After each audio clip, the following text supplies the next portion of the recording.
ఎమ్మెల్యేగా ఉండడం నా పూర్వజన్మ సుకృతంగా భావిస్తా ఉన్నా. ఈరోజు నేను చెప్తా ఉన్నా, జగనన్న ఇప్పుడు ఈ సెకండ్ వద్దమ్మ నువ్వు పక్క నుండి ఎవరికైనా సపోర్ట్ చేయంటే కూడా నేను రెడీ. అంతేగాని మీ ఇష్టం వచ్చినట్టు జగనన్నకి నాకు దూరం చేసే విధంగా మీరు ఎలాంటి వాళ్ళంటే కడుపులో ఉన్న బిడ్డకి తల్లికి కూడా గొడవ పెట్టే రకాలు మీరు అలాంటి ప్రచారాలు చేస్తారు. కానీ ఈరోజు మళ్ళీ చెప్తున్నా, ప్రజలందరినీ వేడుకుంటాను, ఆ లైవ్ నేను ఏదైతే ఇచ్చానో ఫస్ట్ నుంచి లాస్ట్ వరకు ఒక గంట ఉంది, మొత్తం చూడండి.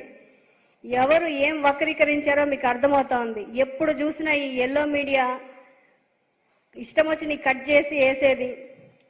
యూటర్న్ తీసుకుంది పద్మావతి. ఏం యూటర్న్ తీసుకున్నాను నేను? జగనన్న ఏమన్నా అంటే కదా యూటర్న్ తీసుకోవడానికి. నేను అనలేదు. అననప్పుడు యూటర్న్ ఏంటి?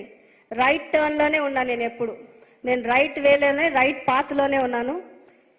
ఈ రోజు చెప్తున్నా, ఇంకొకసారి నా జోలుకు వచ్చారంటే కోర్టుకి ఇడిస్తా ఒక్కొక్కడిని, గుర్తుపెట్టుకోండి.